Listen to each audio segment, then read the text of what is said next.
왜 안 죽노? 이거 저희가 얼마 전에 전해드렸던 사건이었죠. 자, 불화를 겪던 부부가 서로를 고소했는데, 자, 지난 시간에는 저희가 이 남편에 대한 재판을 짚어봤고, 오늘은 아내에 대한 재판입니다.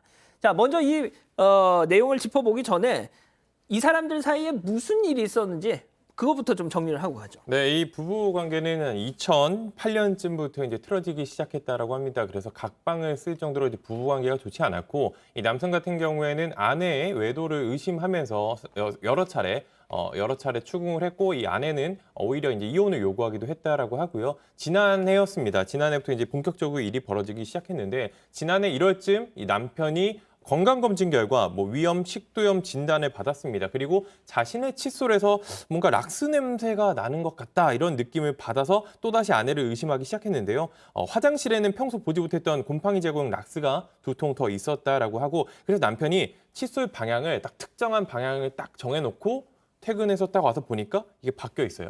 누가 건드렸다는 거죠. 그렇죠. 그게 이제 아내일 가능성이 큰 상황이기 때문에 이 남편은 녹음기와 카메라를 이용해서 녹음 녹화를 했습니다. 그런데 나중에 이걸 확인을 해보니까 이 아내 목소리가 들리면서 뭔가 뿌리는 소리가 나고, 그 체크포인트에 나왔던 왜 안 죽노? 이게 사투리죠. 왜 안 죽나 이런 사투리. 그리고 락스물에 진짜 담그고 싶다. 몇 달을 지켜봐야 하냐. 이런 게 이제 다 담겨 있었던 겁니다.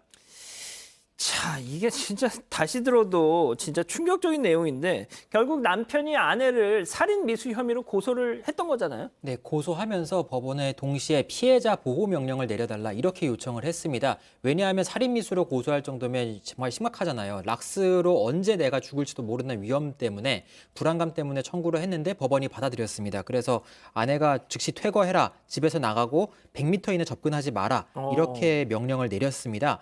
검찰은 최종적으로 특수 상해 미수죄를 적용했어요. 그러니까 상해를 가하려고 락스 등을 이용을 했는데 미수에 그쳤다라고 판단했습니다.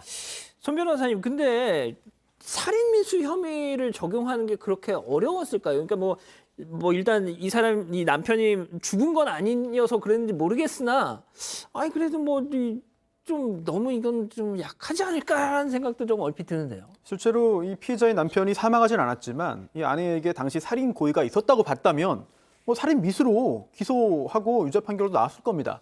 그런데 수사기관 입장에서는 종합적으로 본 것 같아요. 그래서 물론 이 녹취된 내용을 보면은 왜 안 죽냐 이런 표현들이 있지만, 그게 정말 진지하게 사람을 살해하려는, 즉 남편을 락스를 통해서 죽이려는 그런 살인의 고의가 있어서 말을 한 것은 아니고, 저 살인의 고의를 보여주는 것은 아니고, 단지 다치게 하려던 고의만 있었다라고 판단을 한 건데요.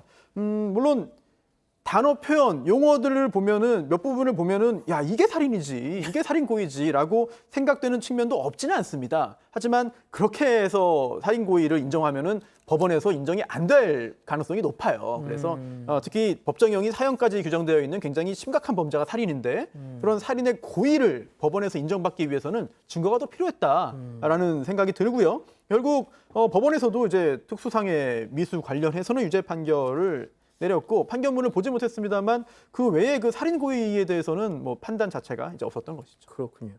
자, 일단 이 아내가 재판을 받는데, 이 기자 방금 저 왜 안 죽노 저런 거 인정을 했어요? 안 했습니다. 이제 녹음 내용을 좀 몇 가지 더 살펴보면 표현이 여러 가지 있었습니다. 왜 안 죽노, 왜 안 죽나 이런 게 있고, 오늘은 진짜 죽었으면 좋겠다 이런 말도 있었고, 몇 달을 지켜봐야 하냐, 왜 이렇게도 안 죽는데 진짜 가지가지다 이런 다양한 표현들이 있었는데, 이게 결국은 혼잣말입니다. 이 혼잣말이기 때문에 결국 이 아내, 피고인인 아내는 집안을 청소하다가 그냥 자신이 그냥 하면서 그냥 했던 소리다. 남편은 진짜 살해하려는 목적은 없었다. 이렇게 항변했습니다. 자, 양 변호사님, 집안 청소하면서 어떤 사람이 왜 안 죽노, 왜 안 죽노? 저는 이게 무슨 바퀴벌레, 만약 바퀴벌레 약을 뿌리면서 왜 안 죽노 이랬으면 그건 오케이. 근데 바퀴벌레 죽이면서 락스를 쓰진 않잖아요. 는 없죠. 이게 아니, 그냥 변명일 뿐이죠. 변명일 뿐이고. 변명이라고 보세요? 변명이고, 그렇으니까 이제 재판부에서도 이 변명은 받아들여지가 않았죠. 당연히 받아들일 수 않은 거고, 오히려 이제 재판부에서 따져봤던 부분은 어쨌든 아내 측에서 주장을 한 거긴 합니다만 이거 이렇게 녹음해도 되는 거야라는 걸 좀 녹음? 따진 겁니다. 왜냐하면 이제 만약에 수사기관이었다라면 영장도 없이 이걸 녹음한 건 불법인데 그런데 입장 바꿔놓고 생각해보세요. 내 몸이 자꾸 아픈데 방법은 찾을 수가 없고 그럼요. 이런 거 외에는 민간인으로서는 생각해낼 수 있는 방법이 없었잖아요. 그래서 이걸로 증거 수집한 거 이거를 문제 삼을 수 없다라고 해서 아내의 변명도 안 받아들여졌고 이 증거 수집 자체가 잘못됐다는 그 주장도 받아들이지 않았습니다.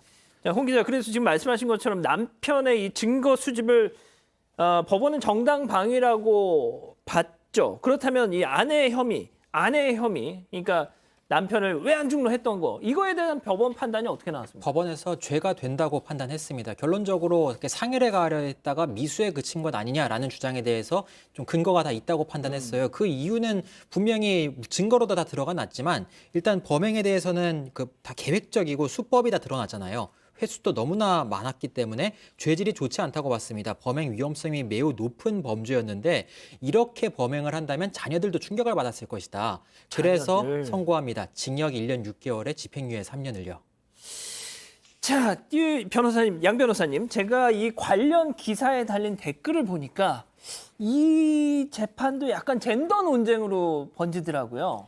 그러니까 뭐 요즘에 뭐 워낙 예민하다 보니까 만약에 이 남편이 진짜 부인을 어떻게 해하려고 이렇게 했더라도 이랬을 것이냐라고 주장하시는 분들도 그러니까 이 젠더 논쟁을 떠나서 일단 집행유예 자체가 너무 약하다 이런 좀 판단을 하시는 것 같아요. 많은 뭐 젠더 논쟁은 저는 이건 좀 무리라고 보고 연결시킬 수 있는 건 아니라고 보고요.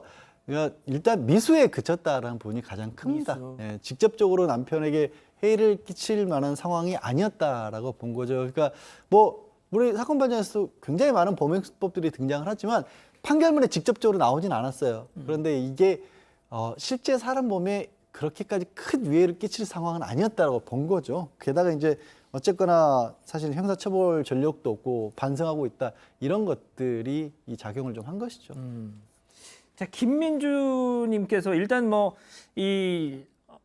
크게 다친 분은 없으니까 제가 그냥 이런 약간 우스갯소리를 하겠습니다. 김민주님이 방금 왜 안 죽노 하면서 락스를 뿌린 거는 곰팡이 때문에 한 소리일 수도 있겠다. 뭐 이런 말씀을 하시네요. 곰팡이 왜 안 죽노? 예. 알겠습니다. 첫 번째 재판 이렇게 마무리하고요.